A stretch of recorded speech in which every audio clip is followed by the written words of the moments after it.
은혜로 교회를 계속 자라게 하시는 것인 줄 믿고 여러분들이 이곳에서 더 크게 믿음 생활하면 좋겠습니다. 오늘 두 번째 복음이란 제목으로 로마서 말씀을 나눌 텐데요. 3주 전에 로마서 1장을 시작했고, 그리고 오늘 이제 두 번째로 로마서 1장 뒷부분 복음이라고 하는 이 스펙트럼을 가지고 로마서를 이제 다시 보게 되는데, 알고 있는 것처럼 유앙겔리온, 기쁜 소식, 희망의 소식, 모든 믿는 자에게 구원을 주시는 하나님의 능력, 이것이 바로 복음인데, 잠시 복습을 하면 사도 바울은 이 로마서를 복음을 받아야 하는 로마에 있는 비신자들에게 쓴 게 아니라 로마에 있는 교회들에게 썼다라고 말씀드렸습니다. 그러므로 복음은 타인에게 전하는 소식이기 이전에 내게도 복음이어야 된다라고 말씀을 드렸죠. 기억이 나십니까? 기독교 신앙, 오늘 우리의 기독교 신앙이 힘을 잃은 가장 큰 이유가 있다면, 복음을 전하고 선교를 하고 설교를 하고 말씀을 전하지만 전하는 그 사람에게 복음이 없다는 거죠. 전하는 그 사람에게 복음이 능력이 아니고, 복음을 전하는 그 사람이 복음을 상실한 채 그냥 전하기만 하고 있다. 이게 우리 교회의 현실입니다. 전도를 열심히 하는데, 복음을 받고 교회에 왔는데 교회에 복음이 없다는 거죠. 왜 사람들이 교회를 떠나는가?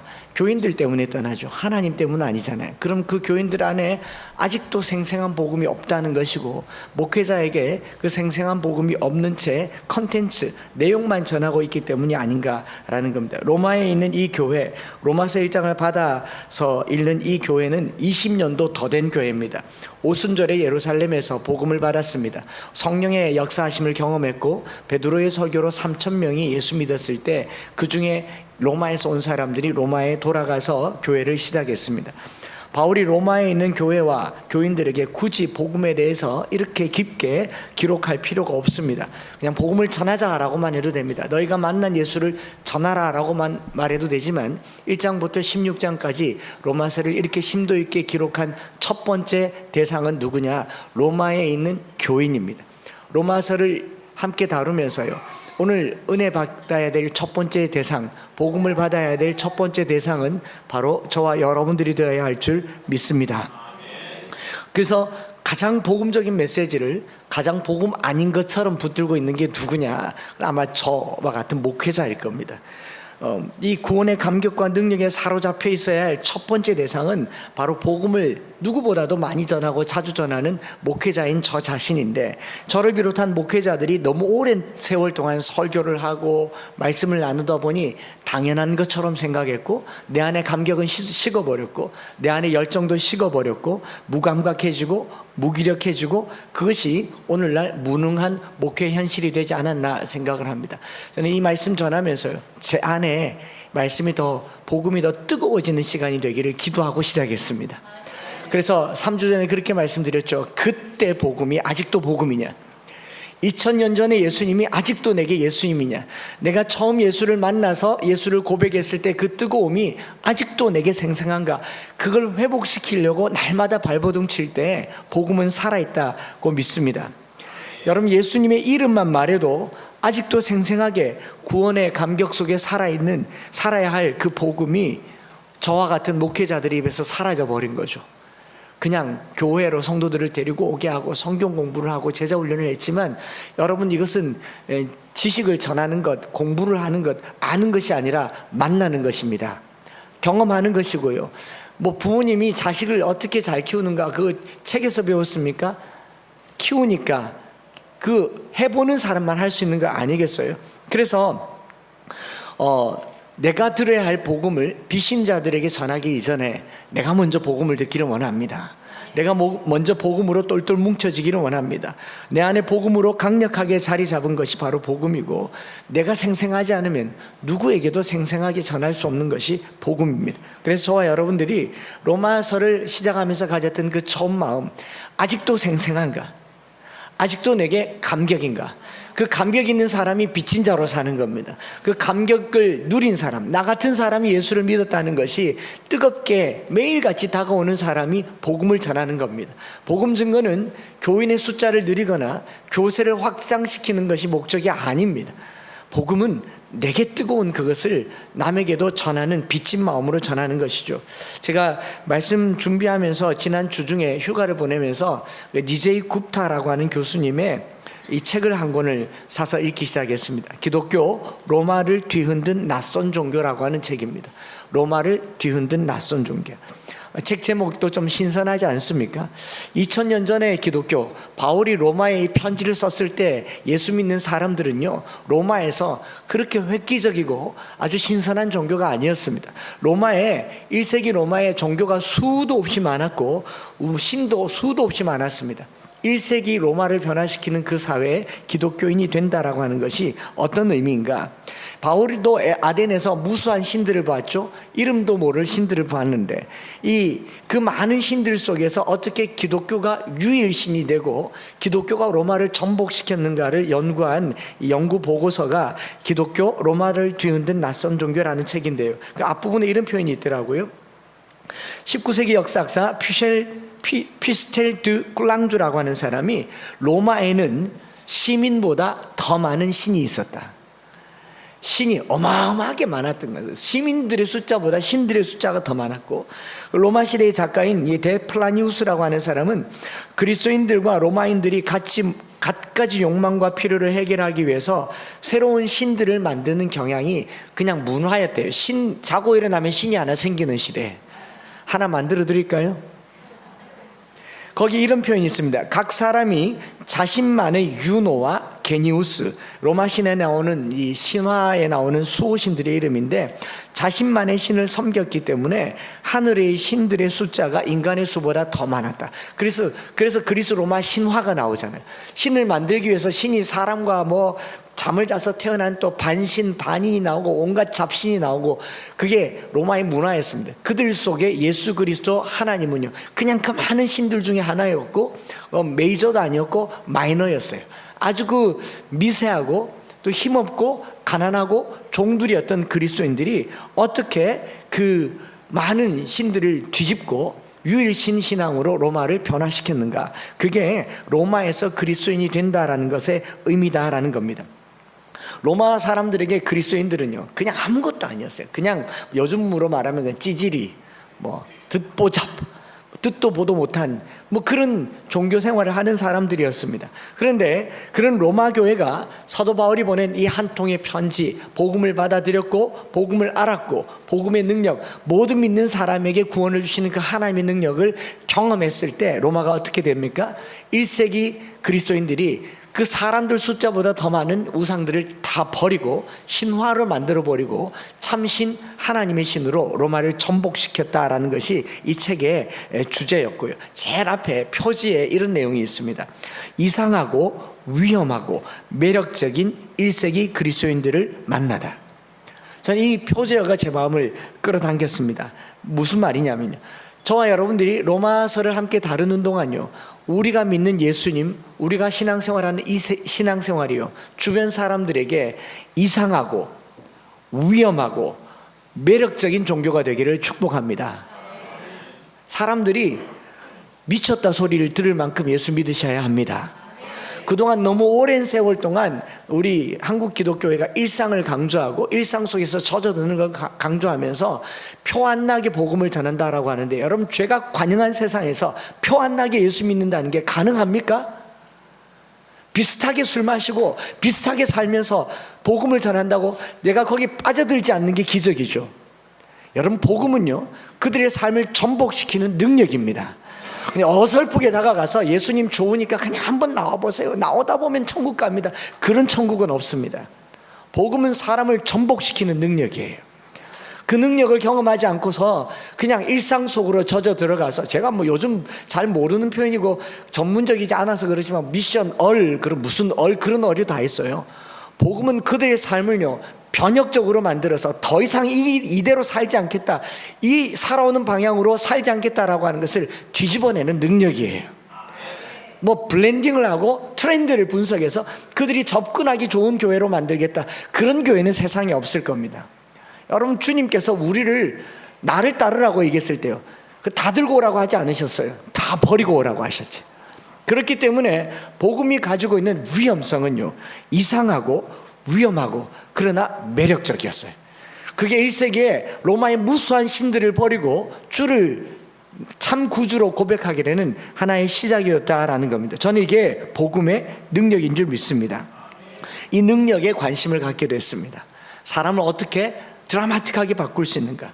그래서 복음의 능력을 먼저 내가 경험하고 내 변화된 삶이 내 주변에게 확산되어 가는 것, 이것이 복음을 전하는 것 아닌가 생각을 하면서요, 오늘 두 번째 로마서 1장 18절부터 32절을 읽게 되었는데, 우리가 읽은 본문을 떼어서 읽어보면요, 뭐 온갖 구질구질한 죄의 양상들, 마음에 하나님을 두지 않았던 삶의 결과들을 이렇게 죄의 목록들을 보니까 우리가 읽을 때는 그냥 눈으로 이렇게 읽지만 만약 여기에다가 풋노트를 달기 시작하면 우린 좀 심각해집니다. 와, 여기 보면 뭐 썩어지지 아니하는 하나님의 영광을 썩어질 사람과 새와 짐승과 기어다니는 동물 모양의 우상으로 바꾸느니라. 우리랑은 크게 상관이 없어서 괜찮아요. 그런데 쭉 내려가서 부끄러운 욕심에 내버려 두셨으니 여자들도 술리대로 또 남자들도 술리대로 쓰기를 버리고 음욕이 불릴 듯하며 각주 일달아서 김 집사 지난주에 한 일을 내가 알고 있다 그래 여기도 또 쓰는 거예요. 요 정도도 우리는 이 정도는 안 하지 않습니까? 근데 조금 더 내려가서 뭐 불의, 추악, 탐욕, 악의, 시기, 살인, 분쟁, 사기, 악독, 수군수군, 풋노트 달아서 이권사 저기 뒤에 가서 수군수군했지 하고 막 달면은 이거 읽기가 쉽겠습니까?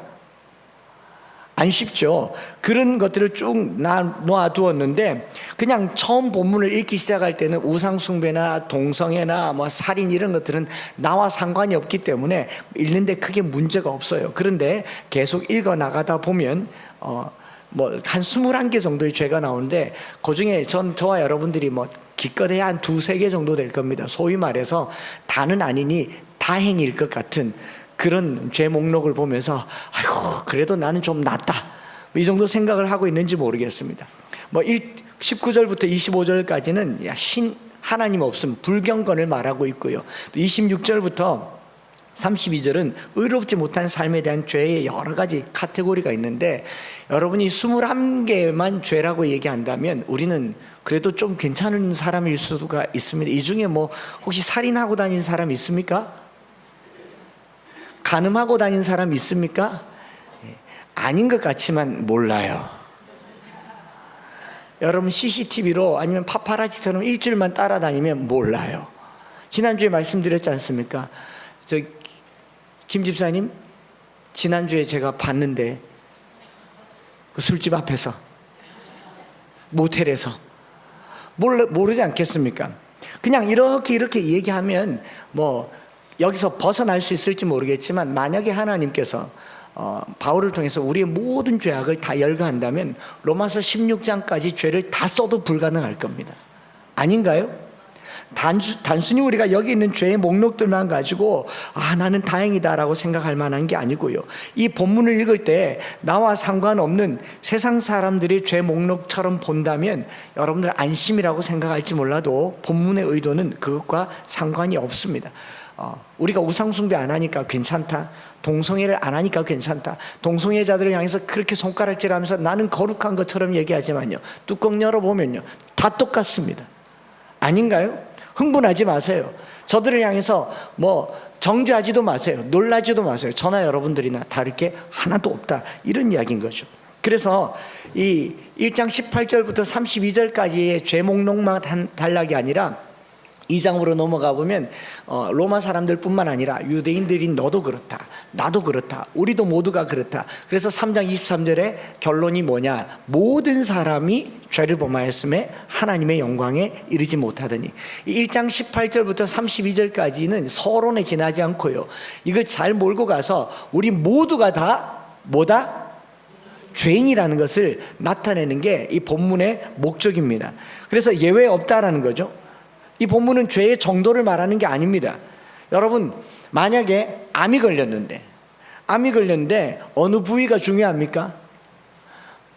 병원에 정기검진을 하는데 암입니다 라고 얘기할 때 다행히 족입니다, 가슴을 쓸어내릴 수는 있겠지만, 말깁니다 그러면 절망할 수는 있겠지만, 내 몸에 암이 있다라고 하는 것은 그 자체가 나로 하여금 어떻게 만듭니까?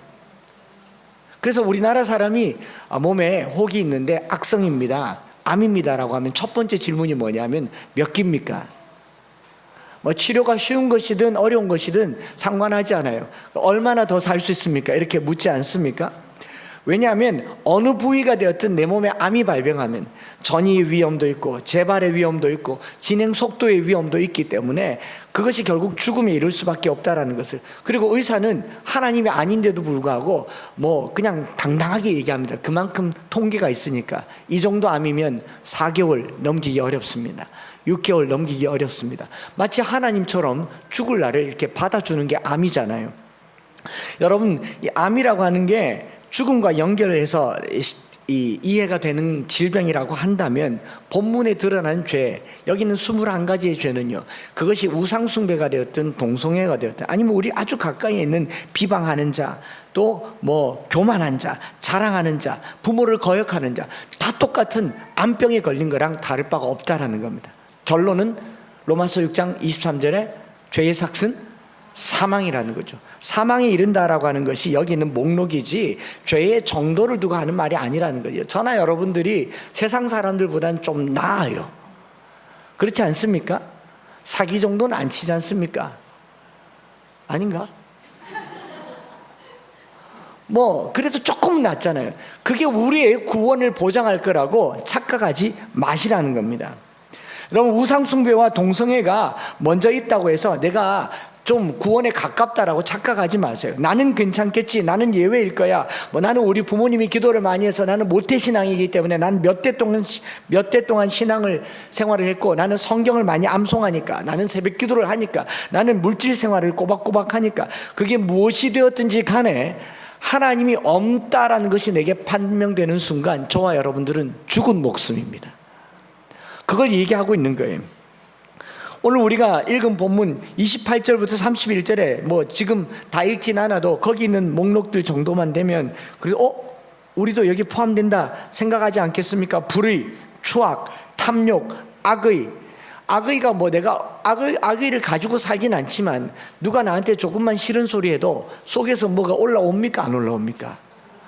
내가 운전을 잘하고 있는데 빵! 그러면 막 내 속에서 뭐가 빵! 하고 올라오잖아요. 얼굴이 막 불그락해지면서 내보고 한 게 아닌데도 막 올라오지 않겠어요? 내 안에 악독이 얼마나 많은가는 조금만 경험해 보면 됩니다. 오늘 점심 먹을 때 앞사람 막 디스 한번 해보십시오. 그러면 그 말을 듣고 내 안에 악의가 안 올라오는가? 아닙니까? 막 좋은 말로 얘기하는 되게 혈색이 좋네요, 건강하네요, 빵빵하네요. 그런 말 듣고 제가 요즘 몸이 건강합니다, 식욕이 좋고 소화가 잘 됩니다, 그러고 말하겠어요? 딱 보면 지는 다 숨기고 와놓고 코르셋 입어놓고 악의가 안 올라온다고 생각하지 마세요. 또 뭐 시기, 살인, 우리가 뭐 칼로 사람 죽입니까? 말로 사람 죽이지. 분쟁, 사기, 악독, 수군수군, 비방, 뭐 능욕, 교만, 자랑, 부모를 거역하는 거, 우매한 자, 배약하는 자, 무정한 자, 무자비한 자, 왜 우리에게 없겠어요? 우상숭배와 이게 다를 바 없다고 한다면 저와 여러분들은 다 죽은 모습입니다. 사도 바울이 살던 이 시대에 우상의 숫자가 시민의 숫자보다 더 많았고요. 그 시대에 이 문화적인 타락이라고 하는 것은 그냥 의례 그랬습니다. 동성애도 그냥 우리가 동성애만 딱 찍어서 본다면요, 로마 시대 때 어마어마했습니다. 지금은 법으로 정해서 내 성의 선택권을 내가 정한다고 해서 뭐 8가지 성의 종류, 뭐 미국에는 캐나다는 26가지의 성의 종류가 있고 그거 악하고 음란하고 폐역하다고 하지만 교회에서 하나님께서 보는 더 악한 죄악도 있다라는 게 지금 이 시대가 아니겠습니까? 제가 자료를 이렇게 보니까 로마 시대 때는요, 동성애라고 하는 게 따로 있는 게 아니고 그냥 내키는 대로 눈 맞으면 그냥 남성이든 여성이든 짐승이든 간에 내 안에 성적인 욕구가 일어나면 그냥 막 해대던 시대였어요. 법의 보장을 받고 안 받고가 아니고 힘 있으면 누구라도 그냥 잡아다가 내 성적인 희생물로 삼을 수 있던 시대가 로마 시대였습니다. 지금은 법이 보장해 주잖아요. 여러분, 법보다 더 무서운 게 문화입니다. 신들이 많았던 문화 속에서, 성적으로 타락했던 문화 속에서 사람을 죽여도 힘 있는 사람으로부터 죽임당하는 것을 별로 억울할 뿐이지 복수해야 되겠다고 할 그 힘도 없는 문화 속에서 살아갈 때는요, 그게 죄가 아닌 거죠. 죄가 문화와 결합할 때 죄는 더 이상 죄가 아닙니다. 로마 시대가 그랬어요. 죄를 짓는 사람도, 죄를 조성하는 사람도 죄를 여기지 않던 시대, 그런 것들을 즐비하게 늘어놓고 있는 겁니다. 여러분, 이런 죄가 많은 세상 속에 살면요, 영이 썩어집니다. 죄를 많이 얘기하면요, 좀 덜 지은 죄는 괜찮은 것 같지만 그 속에서 영이 막 썩어져요. 제가 지난 이제 그 휴가 기간에 자면서 꿈을 꿨는데, 제 아내가 뭐 설교를 그렇게 밤새 하냐, 막 설교를 했대요. 그러고 나서는 뭐 찬양팀하고 안 맞았는지 막 잔잔잔잔 그랬대요. 그래, 반주를 잘 안 맞았는데, 그러고 나서 내가 무슨 꿈을 설교를 꿨길래 해서 그 다음 날은 좀 잠을, 심장도 빨리 뛰는 길에 잠을 이제 선잠을 자면서 머릿속에 설교한 거를 이렇게 복기를 해봤는데, 제 머릿속에 이 단어가 떠오르더라고요. 뇌가 썩듯이 죄도 영을 썩게 한다. 그래서 얼른 일어나서 썼어요. 오늘날 젊은 사람들이 보는 숏폼 있지 않습니까? 1분짜리 영상, 30초짜리 영상을 계속 보면 뇌가 어떻게 된다고요? 썩는다고 그래요. 브레인 라트라고 하는데, 뇌가 썩는데, 왜냐하면 많은 정보들이 쏟아부어지기 때문에 뇌가 그걸 학습할 시간 없이 끝나면 또 딴 게 연결돼서 계속 나오니까 뇌가 무감각하게 계속 그걸 받아들이면서 어떤 정보를 저장하기보다 패싱을 한대요. 그걸 썩는다라고 얘기합니다. 죄가 많은 세상에 살면요, 내가 죄를 지으면서도 내가 죄인이 아닌 것처럼 착각하는 뇌, 영혼의 썩음 현상이 바로 우리 안에 있다는 겁니다. 저나 여러분들의 영혼이 썩어가고 있다는 거죠. 저 밖에 있는 들을 하는 말 아닙니다. 로마에 있는 교인들에게 쓴 말이에요. 다르게 말하면 20년이 된 이 로마 교회 안에 우상 숭배가 20년 된 로마 교회 안에 동성애가 있었고, 그것이 너무 만연했기 때문에 의례 그렇다고 생각했다는 거죠. 젊은이들이 뭐 하는 무슨 쇼 프로에 그 유럽에 있는 한 자매가 나와서 그렇게 뭐 이렇게 이야기하는 걸 지나가면서 봤어요. 뭐 유럽에서는 사귀기 전에 잠부터 자본다면서요.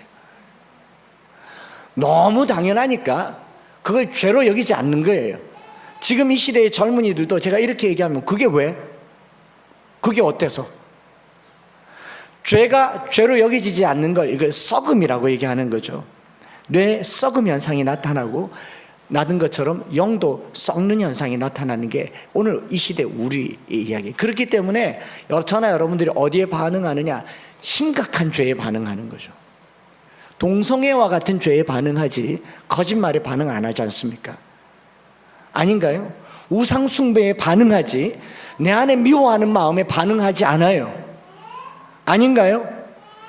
살인에 반응하지 내 입에서 독한 말이 나오는 것에 반응하지 않아요. 영이 썩어가고 있다는 거죠. 오늘 저와 여러분들이요, 주님의 십자가의 보혈 앞에서 영이 부들부들해지기를 바랍니다.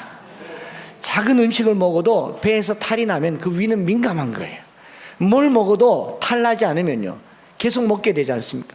처음에는 술 한 잔 먹었을 때 얼굴이 파개지고 막, 저만 해본 것처럼 그렇게 보지 마세요. 지금은요, 10잔을 먹어도 그 떡이 없다고 그러잖아요. 그게 썩어가는 거예요. 오늘 우리 안에 죄에 민감한 저와 여러분들 되시기를 바랍니다.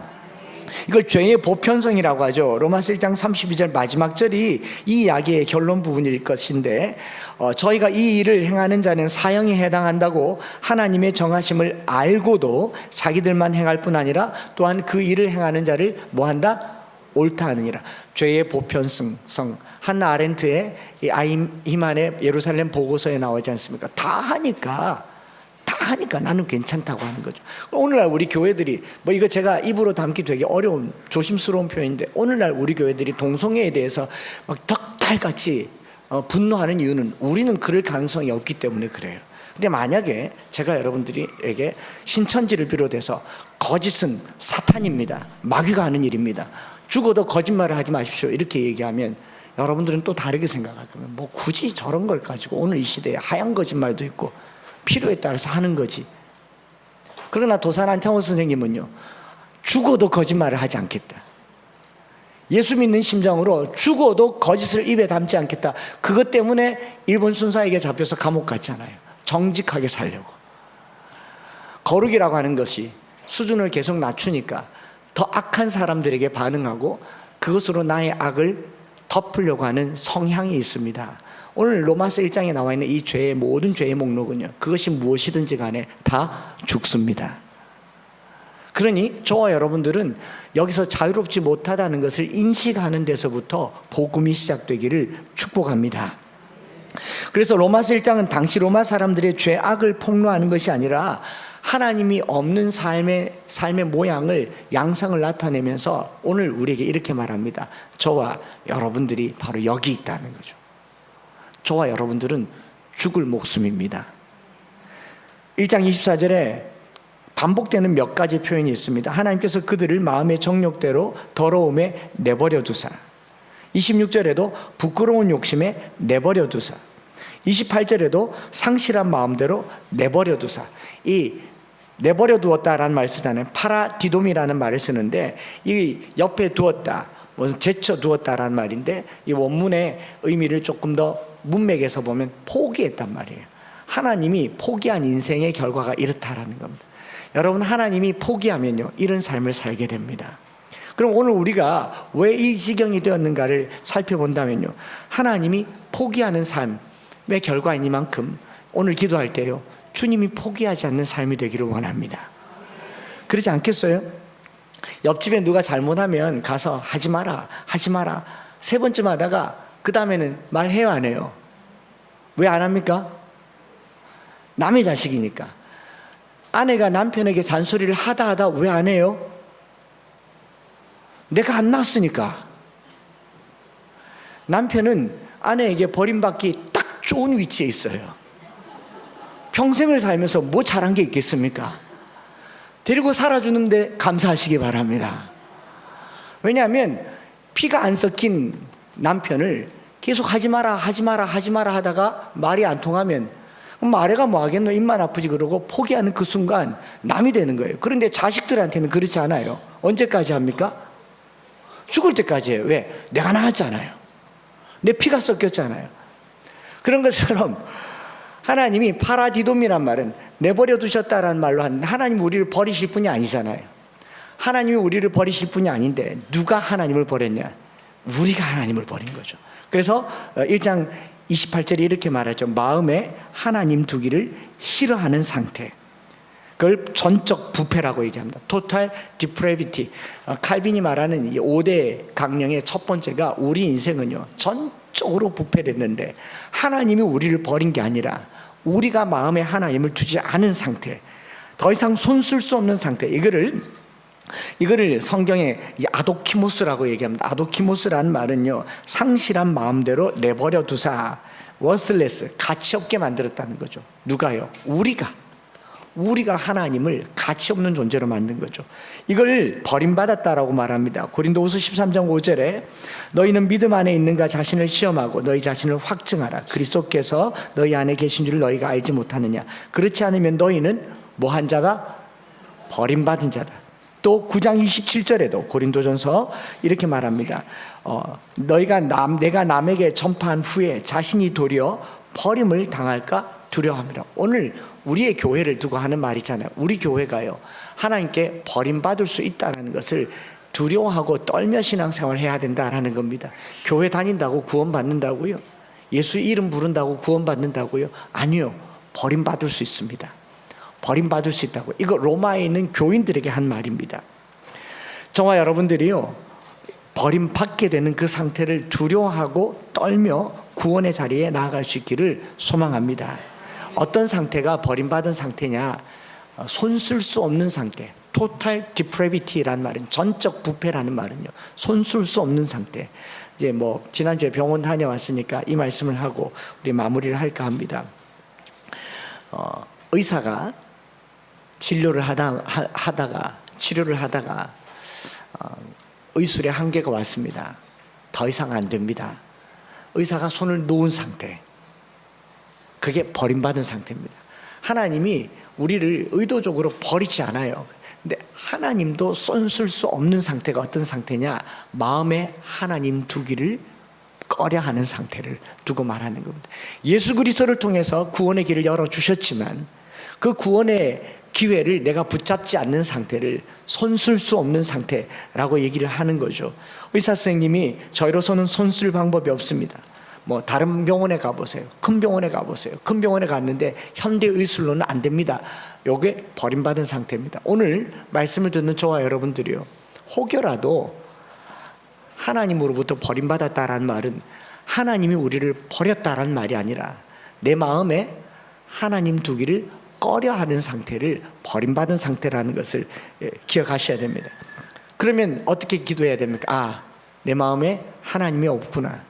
내가 하나님 두기를 싫어했구나. 이대로 가면 죽겠다. 절망에 이르는 불치병이 되는 거죠. 사도 바울은 이 정도로 망가지고 부패한 인생에게 전하는 소식을 복음이라고 얘기합니다. 제가 복음이라는 주제로 말씀을 전한다고 했죠. 복음은요, 모든 믿는 자에게 구원을 주시는 하나님의 능력이지만 구원의 근거가 뭐냐? 하나님이 없는 인생에게 희망이 되는 메시지가 복음입니다. 오늘 저나 여러분들이 교회를 다니지만 내 안에 하나님 두기를 꺼려하진 않습니까? 하나님 두기를 싫어하진 않습니까? 모든 믿는 자에게 구원을 주시는 하나님의 능력이 저와 여러분들에게 넘쳐나는 이 시간 되기를 원합니다. 제주에서요, 심장이 갑자기 뛰니까 자고 일어났는데 아침부터 150, 160 막 뛰기 시작하니까 전에도 그런 적이 있어서 괜찮을 거라고 생각했습니다. 좀 쉬면 될 줄 알았는데 하루가 지났는데도 돌아오질 않습니다.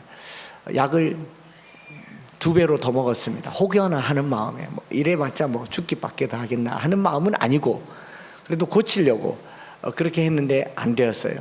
모닝 암송을 마치고 암송하시는 분들 중에 내과 의사분들도 있고 해서 2분에게 전화를 해서 지금 이 심전도가 이렇습니다 했더니 빨리 응급실로 가래요. 육지로 오기 전에 서울의 병원으로 가기 전에 제주에 있는 응급실에 가서 심장 맥박을 좀 늦춘 후에 올라오라고. 비행기 타다가 일이 일어날 수도 있고 또는 병원 가다가도 위험한 일이 있을 수 있다. 얼마나 긴장이 되겠습니까? 그래서 그 서귀포에 있는 병원을 검색을 해봤더니 종합병원이 없고, 종합병원이 있는데 심장 관련 병원도 없고 이렇게 저렇게 하다가 마음이 어떤 생각이 들었냐면요, 어느 병원에 가든지 병원에 가면 기본적으로 검사를 하잖아요. 제 차트도 없고 검사 기록지도 없고 제가 하는 말만 듣고 심전도 한 번만 하고 해줄 수 있는 게 없겠다 싶었어요. 그래서 고민을 하다가 위험을 무릅쓰고 비행기표를 바꿔서 대구에서 김포로에서 내리자마자 고대 안암병원으로 갔더니 마침 교수님이 계시더라고요. 거기는 제 모든 게 다 있지 않습니까? 2번 시술의 시술 기록지도 있고 또 전기 충격한 기록도 있고 지금의 상태, 심장의 변이, 내 심장을 직접 들여다본 교수님이 있지 않습니까? 제 상태가 썩 좋지 않았던 건 사실이지만 교수님을 딱 만나는 순간 제 마음이 어떻겠습니까? 편안해지더라고요. 제가 그때 느꼈어요. 이제 괜찮겠구나. 여러분, 주님을 만난다는 것이 이런 겁니다. 2가지 측면에서 복음이 역사를 해요. 첫째로는요, 내가 형편없이 망가졌구나. 내 인생이 비참한 인생이구나. 이대로 가면 죽을 수밖에 없구나. 그걸 느끼는 게 복음의 시작이고요. 그 다음에는요, 나를 누구보다도 잘 아시고 나를 지으시고 나를 위해서 생명을 내어주신 예수님을 만나는 게 복음이에요. 어디 가겠습니까? 제주병원에서 고치겠어요? 고대 한암병원에 병상에 누웠는데요, 수면 마취제가 들어오는데 제 마음에 이대로 잠에서 안 깨어도 저는 평안하다는 생각이 들었어요. 저는 그 의사 선생님을 믿으니까. 한 30분 지나니까 깨우더라고요. 그럼 멀쩡하게 왔어요. 그리고 또 두렵지 않아요. 제게는 병원이 있고 의사 선생님이 있으니까. 오늘 우리가 로마서 1장 말씀을 읽으면서요, 우리의 비참한 현실을 잊지 마세요. 교회 좀 다닌다고 거룩하다고 착각하지 마세요. 동성애자들을 향해서 손가락질하다고 나는 멀쩡하다고 나는 천국 갈 거라고 착각하지 마세요. 다 죽어요. 이 비참한 인생이 예수님을 만나기 전에는 다 죽어요. 하나님을 마음에 두기를 꺼려하는 인생 다 죽어요.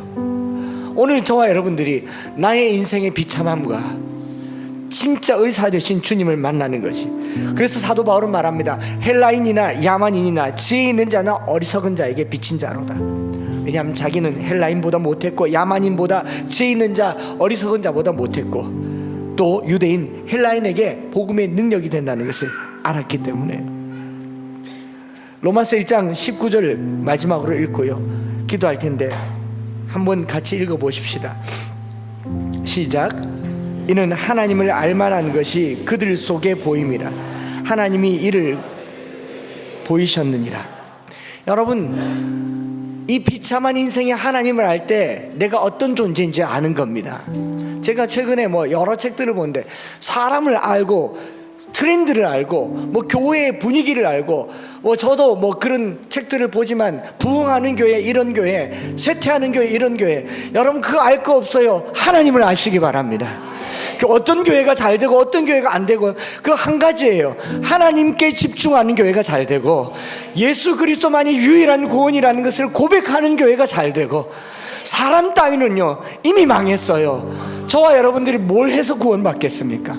주님 만나지 않으면, 예수를 구주로 영접하지 않으면 그게 망한 인생이에요. 좀 더 나았다고, 좀 더 선한 삶을 산다고 구원받는 게 아니에요. 다 죽습니다. 오늘도 복음의 자리로 나아갈 때요, 내 비참함에 주님 필요합니다. 내 비참함에 주님 필요합니다. 언제나 내 모습 너무나 부끄러워 무릎으로 주님 앞에 나갈 때, 나 홀로 서 있는 죽은 내 영 살리사, 주님만 나를 세워 내 영 살게 하소서. 우리 이렇게 고백하면서요, 시간이 좀 갔지만, 주님, 죽을 병에 걸린 저와 여러분들이 그래서 좀 나은 삶을 산다고, 의롭다고 착각하지 마시고, 나는 주님이 필요합니다. 나는 주님이 필요합니다. 그리 고백하시면서 우리 하나님 앞에 나아가시겠습니다.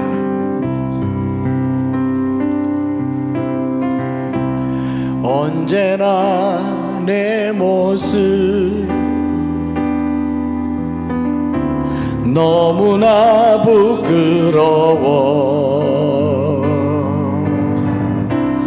무릎으로 주님께 기도로 가오니, 나 홀로 서 있는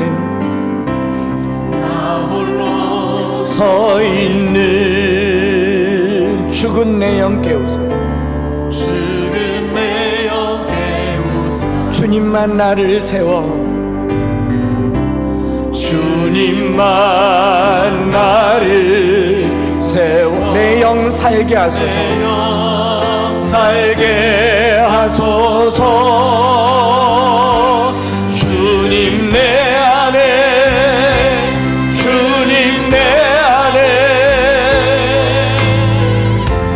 내 안에 계시고, 주님 내 안에, 주님 내 안에 나를 세워주소서.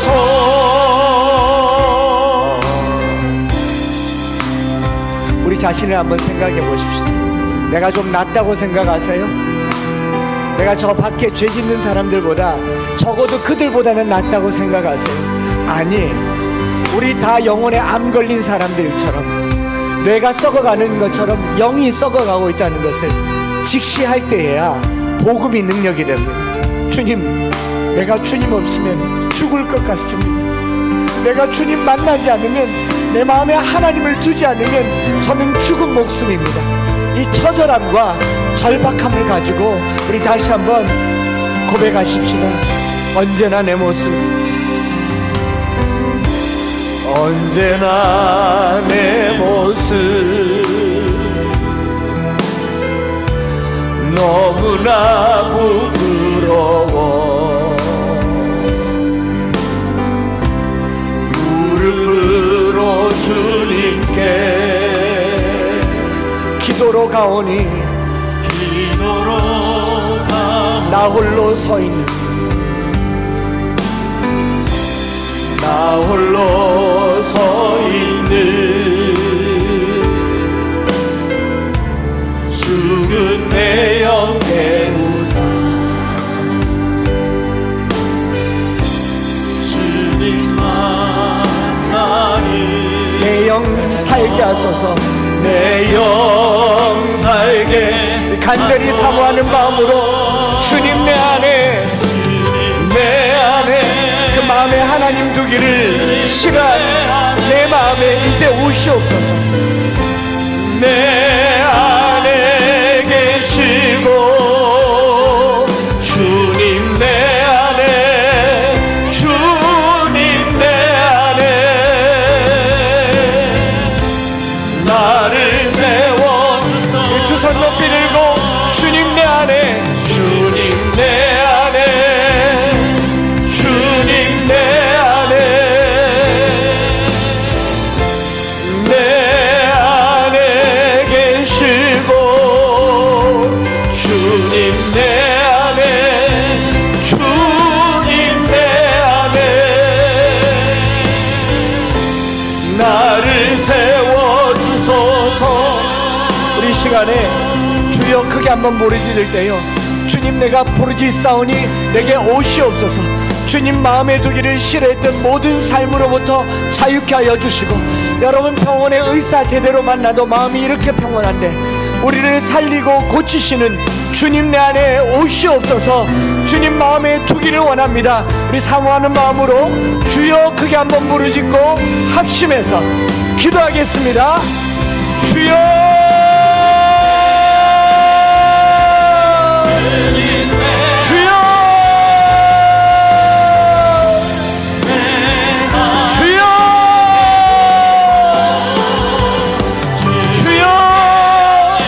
사슴이 신의 문을 찾기에 갈급함 같이 내 영혼이 주를 찾기에 갈급합니다.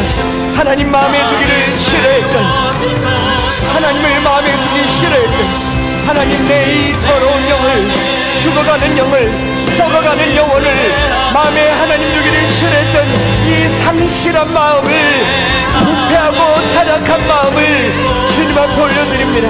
내 안에 불의와 추악과 탐욕과 악의와 시기와 살인과 분쟁과 부모를 거역함이 가득한 이 영혼을 불쌍히 여겨주시옵소서. 살려주시옵소서. 살려주시옵소서. 내 안에 들어오셔서 나를 주님이 원하는 사람으로 만들어주시고 주를 영접하는 사람 되게 하여 주시고 내 마음에 주님을 두는 삶이 되게 하여 주시고, 하나님 없이 살아가는 내 영혼이야말로 망한 인생이고 죽은 인생인 것을 주님 고백하오니 살려주옵소서. 살려주시옵소서. 주여 내 안에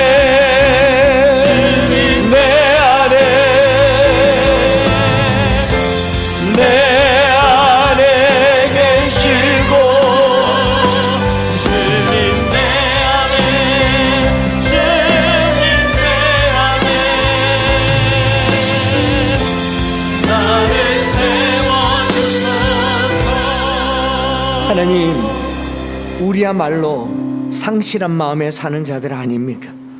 부패하고 타락하였습니다. 교회 다닌다고, 신앙생활 좀 한다고, 기도 좀 한다고 세상을 향해서 손가락질했다면 우리야말로 상실한 마음에 내버려진 자인 것을 주님 말씀하여 주셔서 감사합니다. 하나님, 살면서 마음에 하나님 두기를 싫어하였고 그저 부모님 때문에, 습관이기 때문에, 직분이기 때문에 교회를 다녔다면 오늘 참여하는 마음으로 주님 아니고서는 살 수 없습니다. 주님만이 나에게 희망이 됩니다. 주님을 마음에 두기를 기뻐하는 한 주가 되게 하여 주시옵소서. 우리가 남들이 말한 그런 부끄러운 일을 하지 않는다고 거룩한 것처럼 착각하지 말게 하시고, 우리야말로 죽어가는 영혼이고 썩어진 영혼이고 뇌가 썩듯이 영도 썩어간다는 것을 날마다 직시하면서 그때그때마다 주님께 찾아 나와서 치료받고 고침받고 새로워지는 우리 모든 영혼들이 되게 하여 주시옵소서. 병원 가면 고침받을 줄 알고 좋은 의사 만나면 치료받을 줄 알면서 하나님 만나기를 꺼려하는 것이 우리 인생입니다. 죄를 지었은즉 주님을 찾게 하여 주시고, 죽음 앞에 두려워하는 자들마다 주님을 찾게 하여 주시고, 미래의 염려가 가득한 자들마다 주를 찾아 회복되는 이 시간 되게 하여 주시옵소서.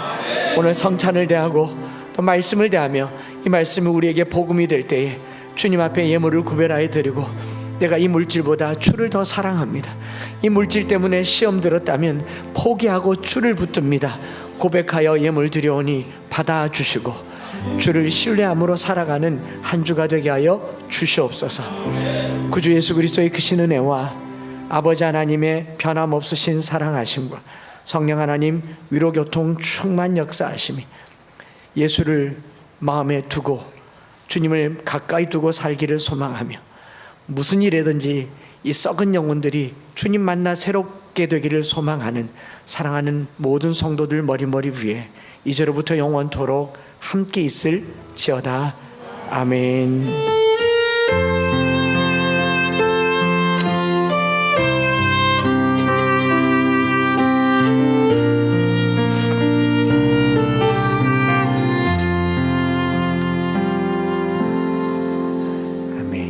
하나님께 영광의 박수를 돌리겠습니다. 점심 드시고 교제하신 후에 오후에 또 다시 만나도록 하겠습니다.